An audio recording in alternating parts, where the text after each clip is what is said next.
Amém. Pode sentar. Aleluia. Glória a Deus. Você já pode sentir aí o mover do Espírito na sua vida? Amém? É tão bom quando a gente começa a nossa reunião, o nosso encontro, percebendo a presença de Deus, o mover do Espírito Santo. Então saiba, nessa noite, Deus quer não só falar com você, como eu creio que Ele já tem falado com você aqui, no seu trabalho, na sua casa, mas Ele quer semear algo na sua vida. E é por isso que nós nos reunimos durante a semana, durante os meses, os anos, porque a gente tem essa troca de relacionamento e de podermos dividir uma porção da palavra de Deus, que a gente chama de semente da palavra na sua vida. Você quer receber uma porção hoje? Amém? Então Deus tem uma porção para você. Mas antes, eu queria te convidar nesse momento a celebrar a Deus com as suas ofertas, com as nossas ofertas. E aí eu queria que você desse um uhul aí. Aí. Tem gente, aqui não tem jeito, tá vendo? Eu peço o pessoal dá o e aplaude. Glória a Deus. A gente sempre faz o comentário, né, durante as nossas reuniões, do quão importante é esse momento de oferta, que é celebração de culto a Deus. Até porque, na segunda carta aos Coríntios, que a gente usa muito esse texto aqui lá no capítulo 9, o texto vai nos dizer que a nossa oferta é um ato de louvor e de adoração a Deus. É um momento de doação em graça, ação de graça. Então a minha oferta e a sua oferta é ação de graça para o reino do Pai. E a gente tem campanhas, a gente tem motivos para ofertar. A gente tem convocado a igreja, e se você está nos visitando, isso aqui é um hábito nosso, não fique constrangido, mas a gente tem sempre essa conversa, porque esse momento é um momento de oportunidade para você participar de algo que Deus está fazendo aqui na igreja.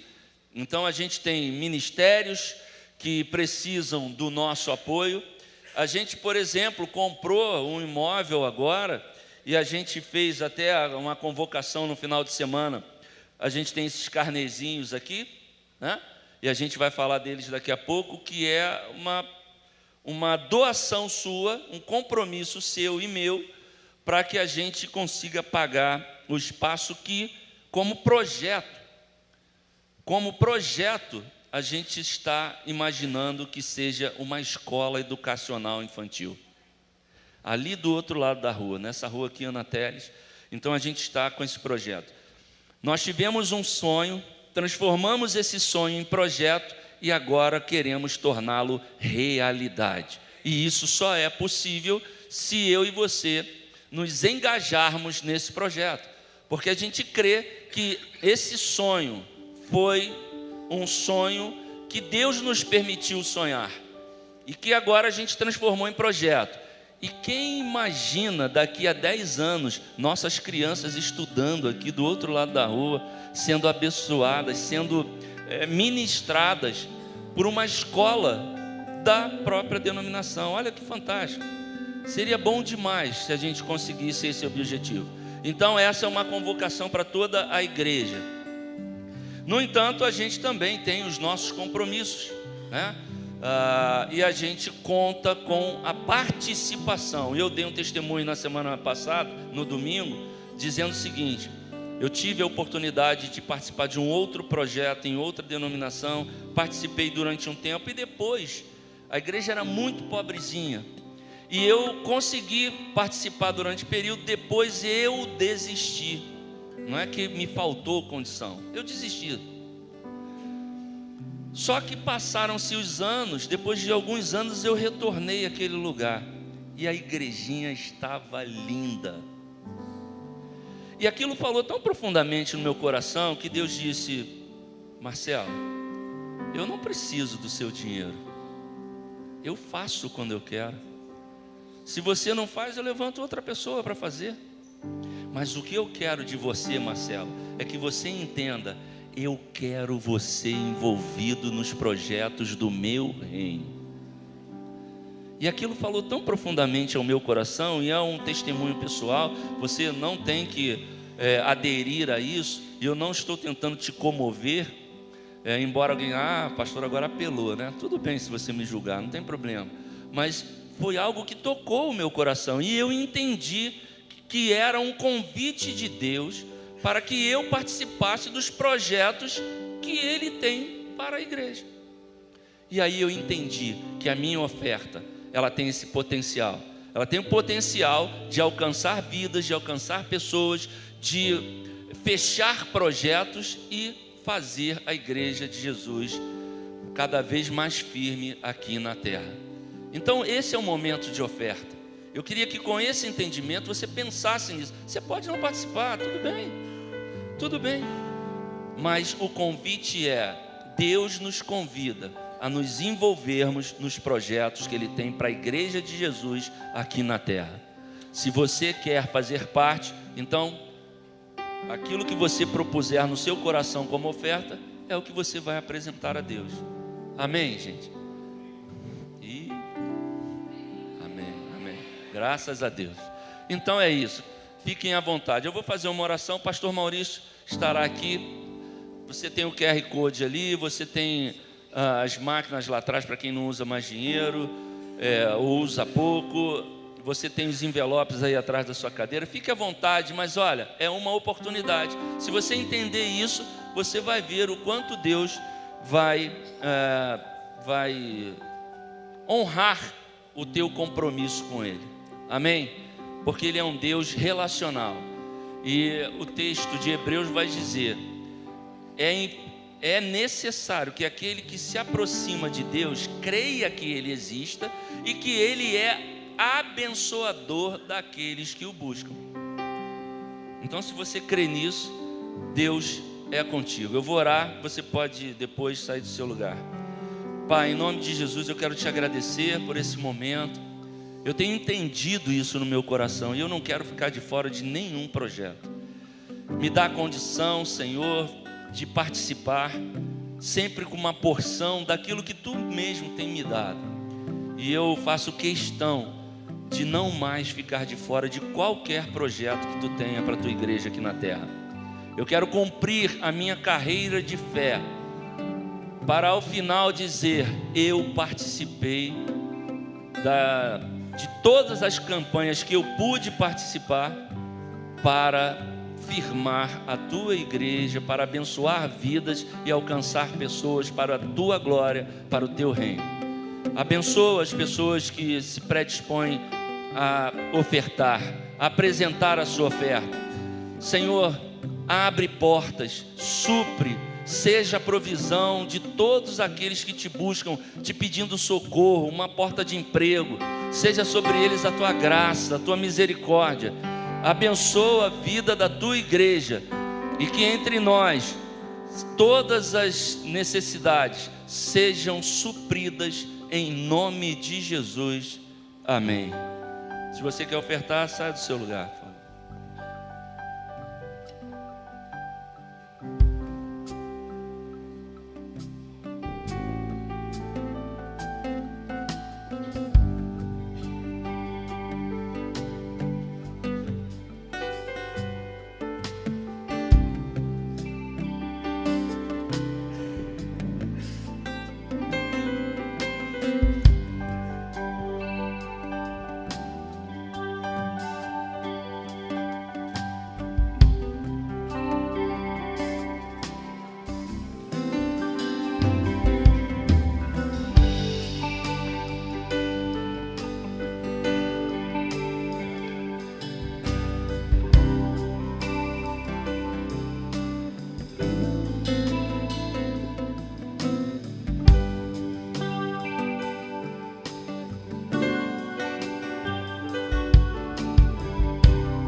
Muito bem, enquanto a gente está terminando esse momento, deixa eu fazer aqui esse anúncio. A gente tem aqui alguns carnês que é um compromisso, e aí já quero dizer para você, os pastores participam disso, tá? Então, a gente crê nessa obra do imóvel que a gente comprou, que se tornará uma igreja, uma creche, uma escola. Já tem alguém pagando. Então, o que a gente fez aqui para ajudar a pagar agora as mensalidades? Teve uma irmã que deu o valor de entrada todo, e não era um valor baixo, não.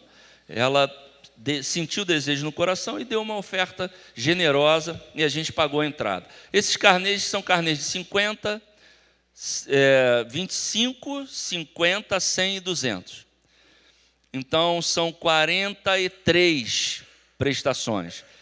Se você quiser participar ou puder, a gente louva a Deus pela sua vida e te agradece. Se não puder, a gente louva a Deus e te agradece da mesma forma, porque é um projeto que a gente está desenvolvendo, e quem quiser, os carnezinhos estão lá atrás, é para abençoar o nosso projeto. E a gente crê que em breve faremos obras lá e as crianças estarão lá sendo abençoadas também. Inicialmente era para ser um estacionamento, que a gente estava carente de estacionamento aqui, mas agora o projeto já mudou e Deus plantou isso no coração do nosso bispo e a gente comprou essa visão e cremos que vai ser uma bênção daqui a algum tempo. Você pode dar amém a isso? Glória a Deus. Então fica aí, se alguém quiser, é só fazer um sinal aí, o pessoal de camisa azul vai levar até você um carnê, tá? Aí você escolhe 25, 50, 100 e 200. Deixa Deus tocar no seu coração. E desde já a gente agradece, em nome da igreja, em nome de Jesus. Legal? Tá diferente hoje, né? Legal. Vamos lá. Quem nos visita, tem alguém que nos visita aqui pela primeira vez? Faz só um sinal assim para mim, eu só vou pedir para você fazer um sinal. Tem alguém que nos visita? Tem? Ninguém? Todo mundo de casa? Que bênção, glória a Deus. Então dá um ru aí, glória a Deus. Glória a Deus. Amém. Então, para você que está na internet, se é a sua primeira vez, coloca aí, é minha primeira vez. A gente tem prazer de deixar aí uma mensagem para você e te convidar, quem sabe, para você estar presente aqui conosco e participar, receber o seu presente. A gente tem uma lembrança para todos aqueles que nos visitam pela primeira vez. Se é o seu caso, vem aqui, a sua lembrança estará separada. Vamos à palavra? Amém? Glória a Deus. Com vocês, o pastor que vai pregar. Não era para isso. Não era para isso. Não era para isso. Era só uma brincadeira. Mas vamos lá. Eu quero falar com vocês nessa noite de um evangelho que muda a vida do outro.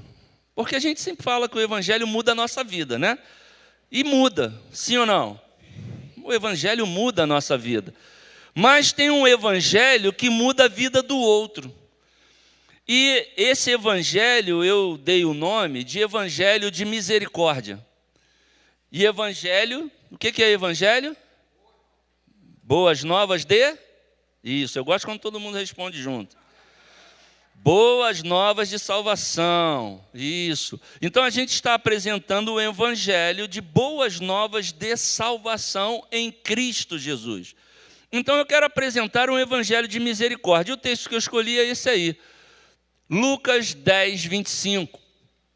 Certa ocasião, um perito na lei levantou-se para pôr Jesus à prova e lhe perguntou: Mestre, que farei para herdar a vida eterna? Repare, volta um instantinho, repare que um perito na lei para pôr Jesus à prova. O sentimento, a intenção não era lá essas coisas. Não era uma intenção, ele quis, né, pôr à prova significa, olha, eu vou testar para ver se você é mestre mesmo. Vamos ver o que você vai me responder.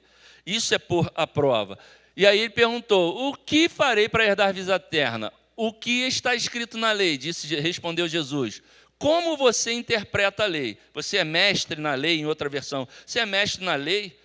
mestre na lei, você conhece toda a lei e está me perguntando o que tem que fazer? Você deveria saber. E aí ele continua.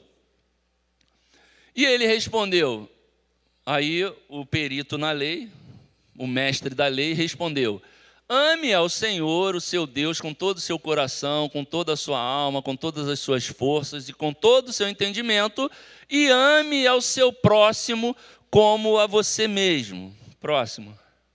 Jesus disse: você respondeu corretamente, faça isso e viverá.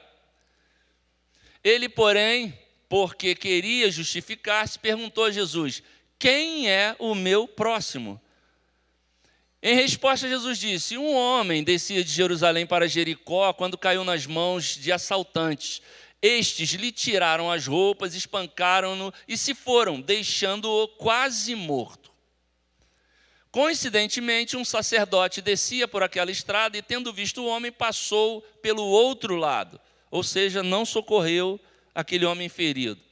De igual modo, um levita, outro religioso, quando chegou ao lugar e o viu, passou pelo outro lado. Mas um samaritano, estando de viagem, chegou onde se encontrava o homem. Quando o viu, teve piedade dele. Ele se aproximou e lhe enfaixou as feridas, depois de derramar vinho e óleo nelas. Então, colocou-o sobre o seu próprio animal, levou-o para uma hospedaria e cuidou dele. Só até aí. E cuidou dele. Que o Senhor nos guie e que o Espírito Santo encontre liberdade nos nossos corações para falar a nós nessa noite. Você dá amém? Pois bem, esse é um evangelho de misericórdia que eu queria colocar para vocês e quero sugerir que a gente converse um pouco sobre isso. Porque a gente sempre vem à igreja buscar algo para nós. A gente sempre vem com as nossas petições para apresentar a Deus, e isso não tem nada de errado. Não tem nada de errado você vir, pedir, adorar, bendizer, e cuidar também do que é seu. Mas existe um evangelho para além de você e de mim. E nessa noite eu quero falar desse evangelho nessa parábola. Na parábola do bom samaritano. Está aí, a parábola do bom samaritano, que a gente acabou de ler. Essa parábola, ela traz alguns pontos e alguns personagens que eu queria dividir com vocês. Quais são os personagens? Os assaltantes, os religiosos e os samaritanos. E aí cabe aqui a gente fazer uma análise sobre eles. Os assaltantes, não precisa tecer muito comentário. Quem são os assaltantes? Como eles agem? Eles vêm para roubar, para matar e destruir. Isso se assemelha a alguém? Se assemelha? Se assemelha a alguém, que você conhece espiritualmente. Pois é. Os assaltantes vêm para isso, para destruir, para roubar e para matar. E eles têm uma direção do Satanás para fazer essas coisas. Porque é o mesmo sentimento, é esse o espírito dos assaltantes. Eles querem tomar o que você tem. Eles querem tirar de você o que você tem, o que você conquistou. E esse é o perfil dos assaltantes. Agora, os religiosos, o que esperar dos religiosos? Bom, espera-se que os religiosos sejam amorosos, tenham compaixão, cuidem uns dos outros, não é isso? Só que naquela época, ser religioso significava dizer que não se podia contaminar-se com pessoas feridas. Não podia se tocar sacerdotes e levitas que eram atuantes no templo judaico, eles não podiam se contaminar, porque se eles se contaminassem com algo terreno, eles não poderiam adorar a Deus e cumprir o seu ritual. Então, a gente está falando de um perfil de religioso que se apega a Deus, adora a Deus, mas na hora de viver o evangelho com o outro, ele não pode. Porque o rito religioso é mais importante do que a pessoa. E aí, eu não sei se você consegue ver semelhanças nos dias de hoje de crentes que se confundem com isso. Porque aquele hábito ali, daquele religioso, era um hábito do judaísmo. Nós não vivemos ou não temos o judaísmo como hábito e fé e prática. Nós temos o cristianismo, que, aliás, nem Jesus deu esse nome, não foi Jesus quem criou o cristianismo. O cristianismo nasce da prática de reunião dos santos. E aí começa a nascer a ideia de pequenos cristos, ou seja, pequenos seguidores de Jesus, que se reuniam de casa em casa. Porque depois o templo foi destruído e eles não tinham mais o templo para adorar. Aliás, essa é a crise do judaísmo até hoje, porque eles não têm mais o templo para adorar. E o rito religioso ficou comprometido, porque eles não atendiam pessoas feridas, com medo de se contaminar, porque depois eles não poderiam trabalhar no templo. Agora não tem mais templo. Acabou o templo. Por isso que Jesus disse, ó, está vendo esse templo aí? Esse templo aí eu derrubo e faço outro em 3 dias. De qual templo Jesus estava falando? De mim e de você. De nós. Repare que há uma mudança geográfica do local da adoração.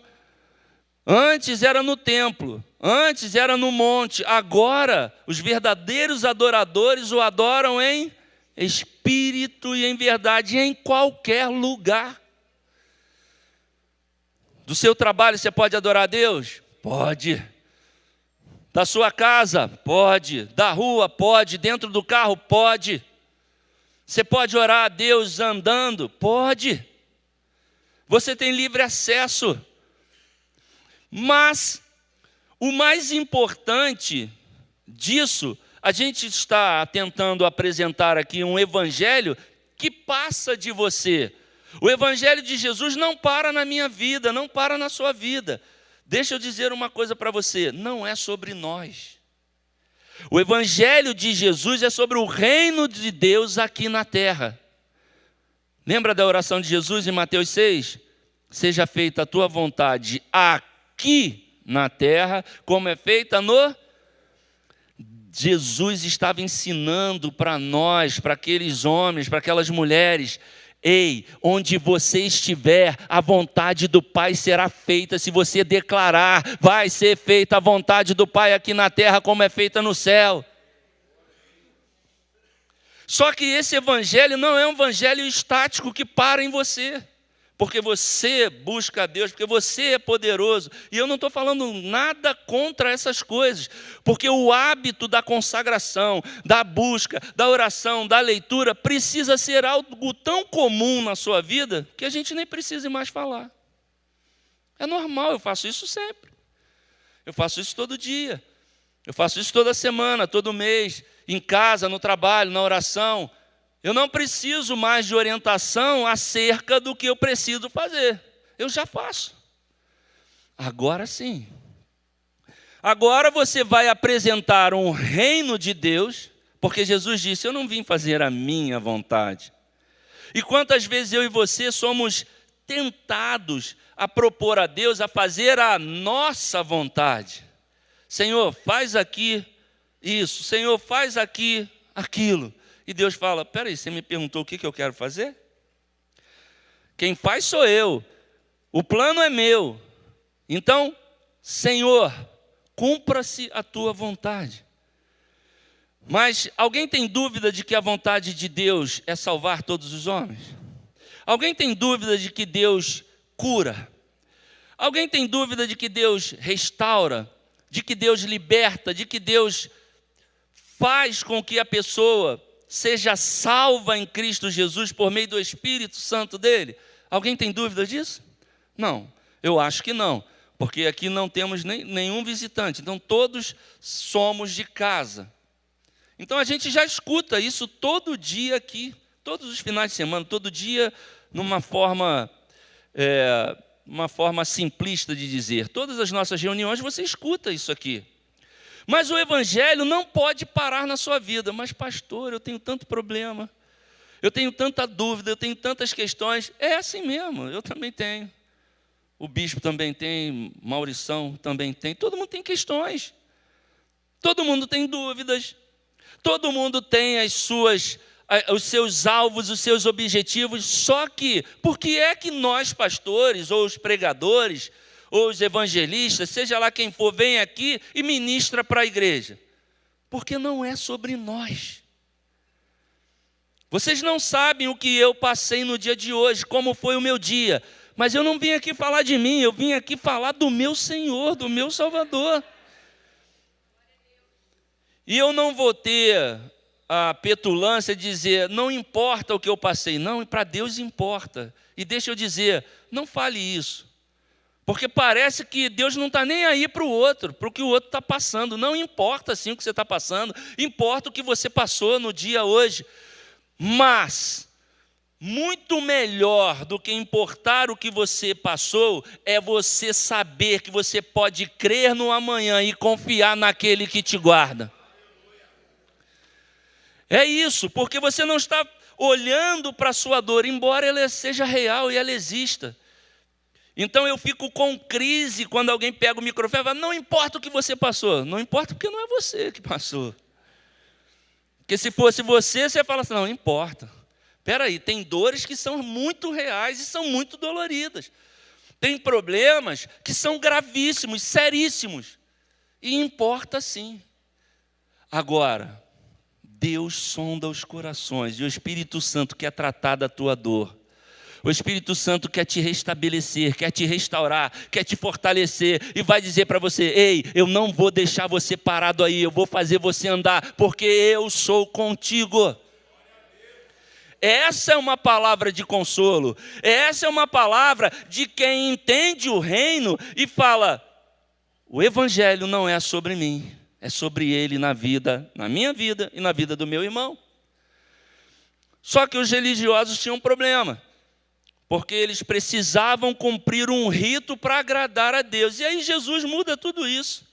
Porque Jesus está falando essa parábola, ele apresenta agora um terceiro personagem, um samaritano, que era inimigo dos judeus. Porque eu não sei se você sabe, os samaritanos, quando o povo de Israel foi dividido em reino do norte e reino do sul, no reino do sul ficaram duas tribos, Judá e Benjamim. As outras 10 tribos ficaram no reino do norte. E as tribos do reino do norte, tribos de Israel, se misturaram com outros povos e começaram a praticar idolatria a outros deuses com letras minúsculas. E daí eles se casam com outras mulheres e outros homens de outros povos e se misturam. Logo, eles não são mais judeus puros. Só o pessoal do sul.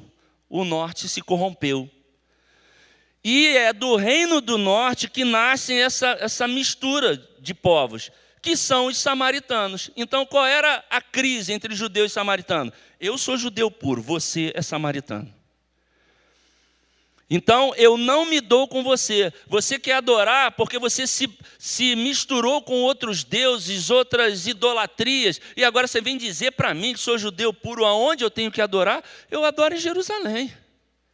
Lembra da mulher samaritana? Os samaritanos dizem que tem que adorar no monte. Vocês dizem que é em Jerusalém. Onde é que eu tenho que adorar? Aí Jesus fala, os verdadeiros adoradores adoram em espírito e em verdade. Não é nem lá nem aqui. Vai chegar um tempo que não é nem lá nem aqui. O tempo já chegou e o tempo é agora. O tempo é em você e você pode adorar a Deus de onde você está.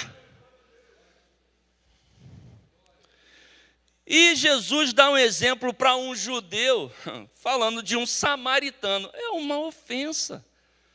É quase um escárnio, se não fosse isso. Espera aí, Jesus, você está dizendo que o bom é aquele lá? Aquele samaritano é que você está dizendo que ele que é o bom?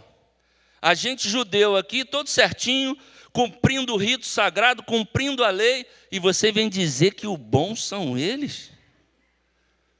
Mas qual era a proposta de Jesus? A proposta de Jesus era dizer, o evangelho que você, aliás, a religião, ele está falando para o mestre da lei, a religião que você vive deveria ser porta aberta para todo aquele que busca o meu Pai.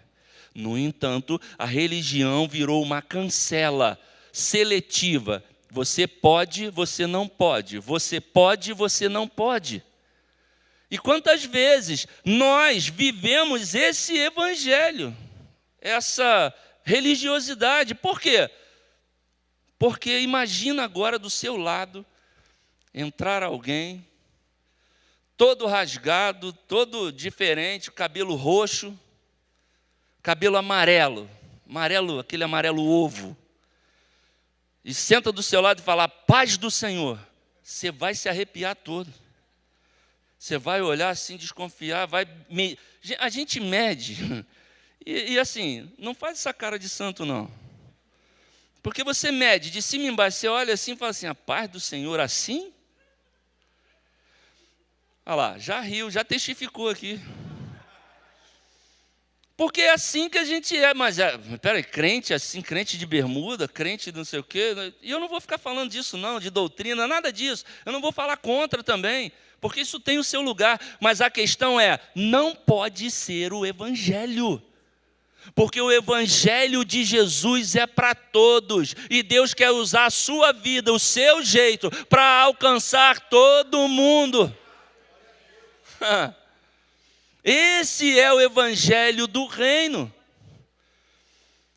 E Deus pega a sua dor e transforma em vitória. E aí daqui a pouco vem alguém que está passando a mesma dor que você passou. Aí você fala, agora eu vou brincar com o inferno. Eu já sei o que fazer, eu já venci. Mas também tem aquele dia que você está um dia mal e você fala assim, cara, eu não tenho resposta para isso, Deus. Tu botou esse cara aqui, essa pessoa aqui, para eu dar uma resposta para ela, mas e nem eu venci ainda. Aí Deus fala assim, se controla. Não, Deus não fala se controla. Deus fala assim, confia, Marcelo.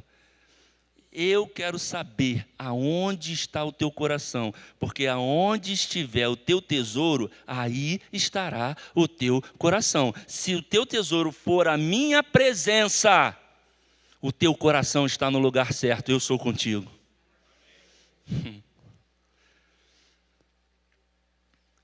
O evangelho que eu vivo precisa estar revestido do amor de Jesus. E vamos para a história novamente. A história do samaritano diz que ele não passou de largo, não passou de lado lá para não encostar no doente.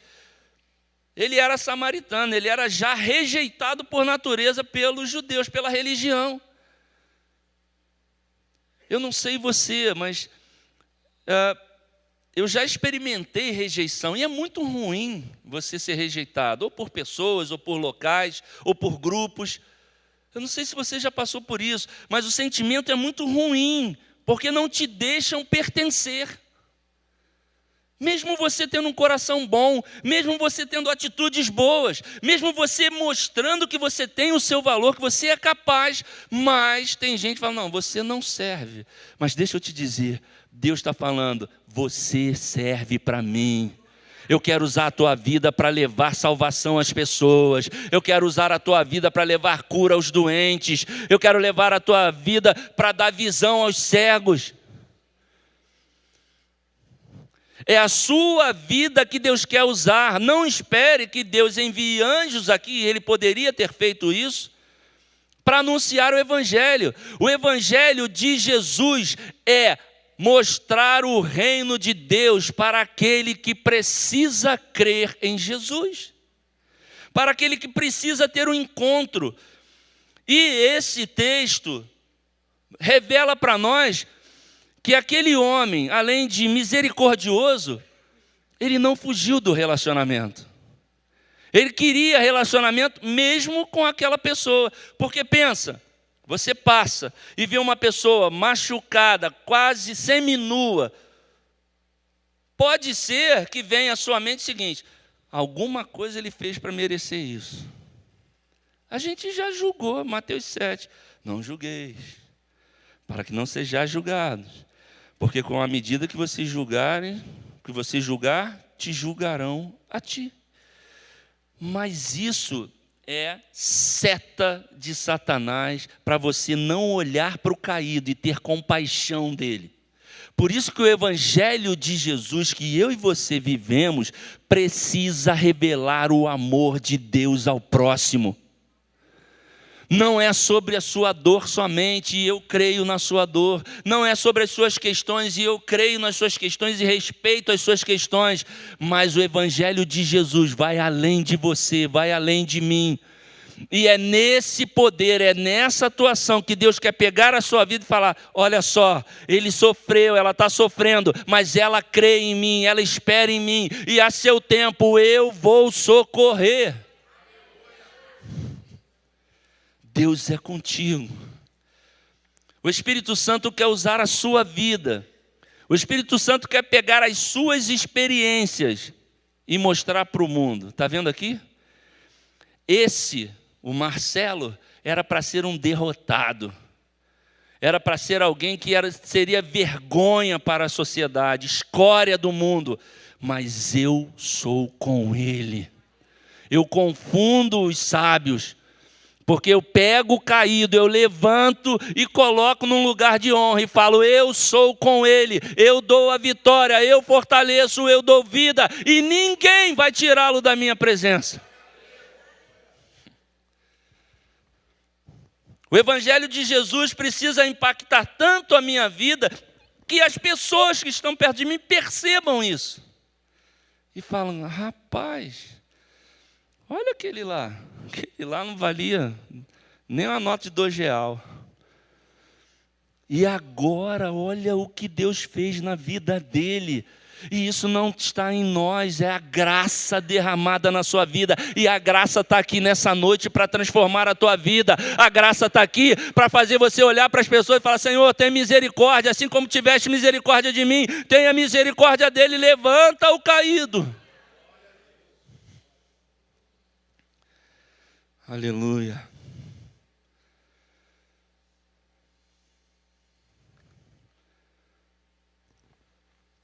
Os assaltantes tomam o que é meu. Os religiosos, o que é meu, eu não posso dividir com alguém à beira do caminho. Aquele homem estava à margem do caminho.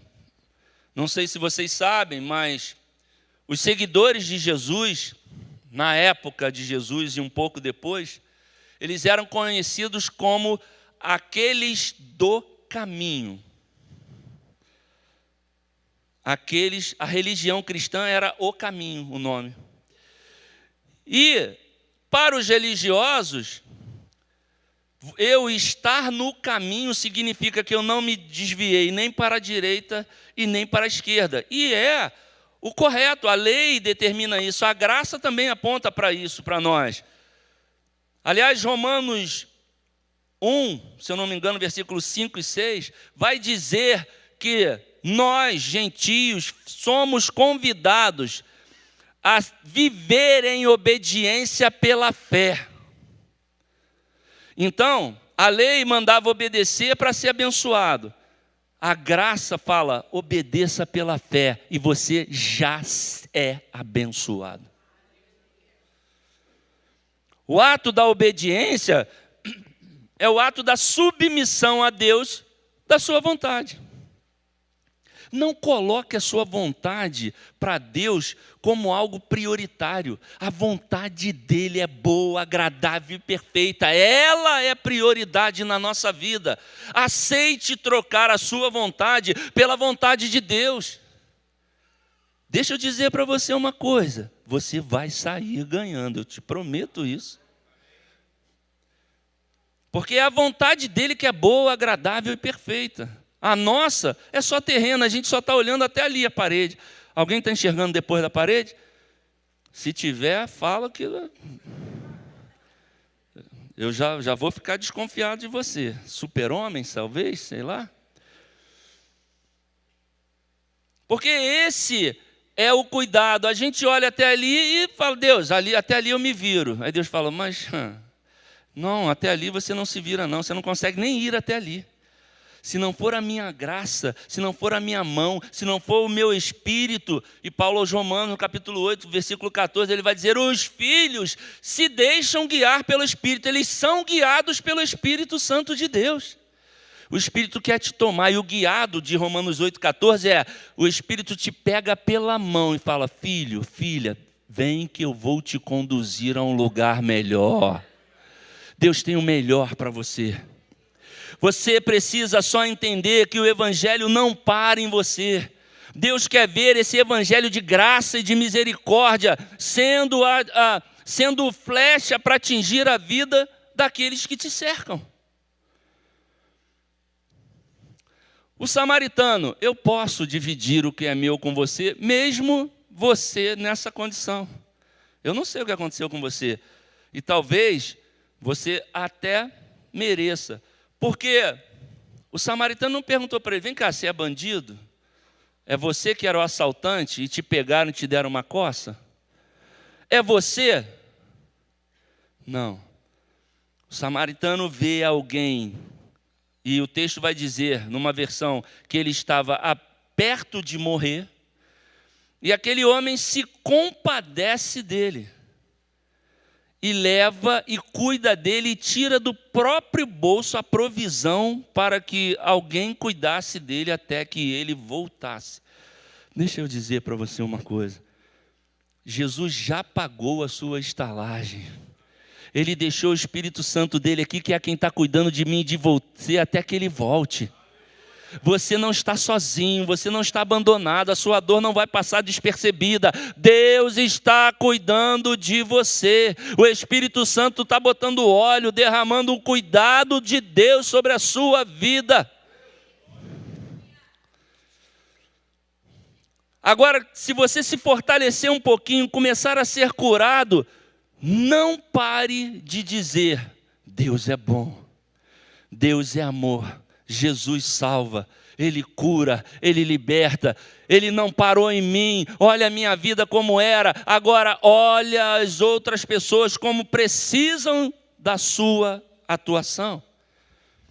Porque deixa eu dizer uma coisa para você, igreja, o mundo espera ansiosamente a manifestação dos filhos de Deus, e eu estou olhando para os filhos de Deus, cheios de poder, cheios de graça, cheios de unção.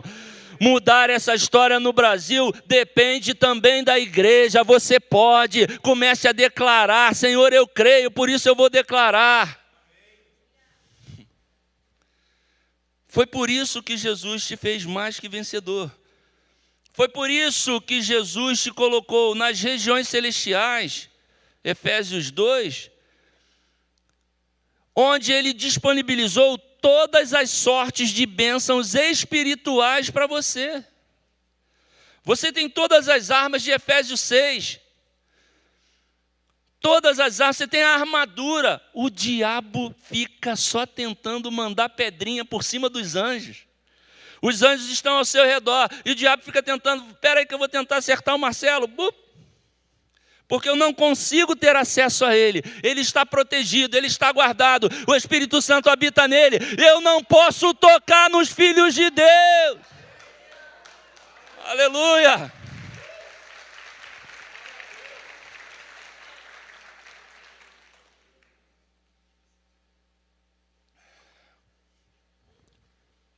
Mas tem uma questão. Tem uma questão aí. Se alguém diz, eu amo a Deus, e aborrece seu irmão, ou não ama o seu irmão, ou não cuida do seu irmão, é mentiroso, pois quem não ama seu irmão ao qual viu, como pode amar a Deus a quem não viu? O que João está descrevendo para mim e para você é uma reflexão. Eu não quero botar peso sobre você, mas a gente precisa refletir. Qual o evangelho que eu preciso viver para que o outro seja alcançado? Porque se você vive o evangelho de Jesus, vai chegar um tempo na sua vida que você não vai precisar nem falar, nem abrir a boca. A sua vida vai exalar a presença de Deus. Assim como alguns apóstolos que passavam e a sombra deles ia tocando, ia curando, assim Deus será com você. Porque Jesus disse: ei, vocês farão coisas maiores do que eu já fiz. E isso é uma garantia minha que eu digo para a igreja. Igreja, faça mais do que eu já fiz, porque eu quero operar na vida do mundo. Mas Ele conta comigo e com você, pessoas cheias de falhas. E ok por isso, não gere crise, eu também tenho falha, todo mundo tem falha, todo mundo dá suas caneladas. Sabe o que é canelada? Você vai chutar a bola e erra e acerta a canela do outro. Os jogadores de futebol sabem bem o que é ter um calo na canela. Errei a bola, era para acertar e errei, acertei a canela do outro, errei. Vai ficar um calo lá, daqui a pouco melhora. Mas é a tua vida que o Espírito Santo quer usar para mudar esse mundo. E eu sei que os teólogos vão falar: você está falando de teoria evangelho da prosperidade, teoria de que está tudo bem, é oba-oba. Não, o mundo vai piorar. Mas Deus vai resgatar pessoas perdidas ao seu redor, porque vai piorar o mundo, mas pessoas serão salvas, porque você abrirá a sua boca e declarará o reino de Deus aqui na terra. E o texto vai dizer de Mateus 18, o que você ligar aqui na terra será ligado no... então está na tua boca a promessa de salvação para o teu vizinho, para o teu amigo, para o teu colega. É de você que vai sair o poder dos poderes para alcançar vidas, para mudar vidas. Esse é um evangelho de misericórdia, onde você olha e fala: essa pessoa precisa de Deus. Quem tem um amigo muito legal, mas que não é cristão, mas é um cara sensacional, que você pensa assim, só falta ser... já falaram. Você tem alguém assim? Olha lá, um monte de gente, eu também tenho. Tem gente que é sensacional. Fala assim, caramba, esse cara é maravilhoso, essa pessoa, essa amiga é maravilhosa. E o que é que a sua vida está dizendo para essa pessoa maravilhosa? É isso. É sobre um evangelho de misericórdia. Porque à medida em que eu e você, a gente entende que apresentar o reino de Jesus na sua própria vida vai mudar a vida do outro, você está mudando a eternidade daquela pessoa. É isso, o Espírito quer mudar a eternidade das pessoas. O que era condenação eterna, agora é vida eterna em Cristo Jesus. O que era doença eterna, choro eterno, agora é alegria, é dança, é felicidade em nome de Jesus. O Espírito Santo tem o poder de mudar todas as circunstâncias. Basta alguém para crer. E esse alguém está bem aqui. É você, é contigo. Deus é contigo, Deus é conosco e Ele quer usar a sua vida. Só que o Evangelho não pode parar em mim, não pode parar na sua vida. Você precisa refletir a glória de Deus. E esse é o convite nessa noite, eu já estou acabando. Quem músico quiser subir. Já estou acabando.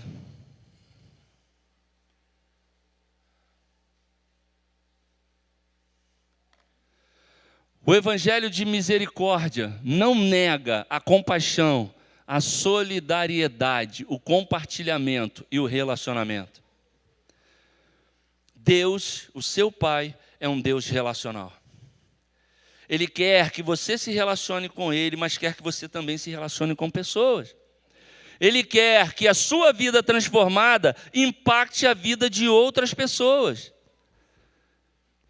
E aí eu vou propor algo que tem acontecido no meio dos pastores aqui. A gente começou, nem todos ainda sabem, mas vão saber agora. Está rolando um movimento entre nós, onde Deus está fazendo algo tremendo. E um liga para o outro e fala assim: o que você está fazendo aí agora? Estava vendo Netflix. Então para aí 5 minutos. 5 minutos para quê? Eu vou orar por você e você vai orar por mim por telefone. A gente vai se blindar, a gente vai ganhar força, a gente vai pedir o mover do Espírito por telefone, por videochamada. Hoje você pode orar por alguém por videochamada. Hoje você pode apresentar o reino por uma mensagem de WhatsApp. Hoje você pode dizer: ei, lembrei de você, estou orando por você, Jesus te ama. Você pode ouvir a minha oração 30 segundos. Eu te abençoo em nome de Jesus. Ei, cadê a boca dos profetas dessa igreja? Deus quer usar a igreja, Deus quer abençoar pessoas, mas nós precisamos abrir as nossas bocas. Aleluia! E eu estou empolgado com isso. Desculpa a dancinha do Barrichello aqui. Eu estou empolgado com isso porque vai surtir efeito. Porque eu não falo no meu nome, eu estou falando no nome do Senhor dos Senhores. Eu estou sendo levado pelo Espírito a abençoar pessoas. Eu estou sendo levado pelo Espírito para mudar eternidades e eternidades. Com um simples telefonema. Ei, o que você está fazendo? Para aí, deixa eu orar por você 5 minutos. 5 minutos, 5 minutos, eu quero abençoar a tua vida. E já teve um pastor que falou: rapaz, eu acabei de orar pedindo a Deus uma palavra e você ligou para mim e Deus falou comigo. Ei, Deus fala, mas Ele fala através da sua boca, do seu movimento. Não fique parado, o evangelho de misericórdia, ele vai além de você. Use a sua experiência, use a sua dor até mesmo para abençoar vidas e falar: eu não vou me calar mais. Eu vou orar por meus amigos, colegas, por todo aquele que eu lembrar. Então o desafio dessa noite: você vai para casa, são 9 horas. Até às 10 acho que é possível você fazer uma ligação. Um zap, passa um zap, fala: rapaz, lembrei de você. Eu queria abençoar a tua vida, eu queria orar por você. De preferência aquela pessoa legal demais que você falou: pô, você é gente boa. Você pensou nela aí, você levantou a mão. Aproveita que você pensou, liga para ela. Passa um WhatsApp. Fala: posso gravar uma oração para você? Eu vou gravar, 3 minutos eu vou gravar a oração. Pode? Então segura aí. Segura essa semente do céu na sua vida. Segura o mover do Espírito que vai sacudir a sua estrutura e vai mudar a sua vida. Porque eu creio no evangelho que eu vivo. Era para você estar correndo pelo corredor aí, saltitando, dando pirueta, dando glória a Deus, porque o Espírito quer fazer na sua vida nessa noite, e é com você mesmo. Mas é você mesmo.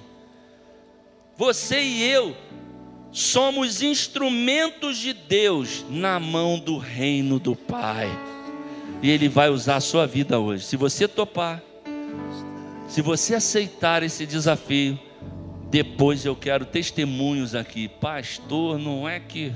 Porque a gente não está falando de nós, a gente está falando do Rei dos Reis, do Senhor dos Senhores, da eternidade, do Verbo que era desde o início até o fim, daquele que morreu, foi para a cruz, mas ressuscitou e vivo está, daquele que deixou o Espírito Santo para que eu e você tivéssemos consolo nesse mundo mal, mas que confiássemos: eu posso todas as coisas naquele que me fortalece.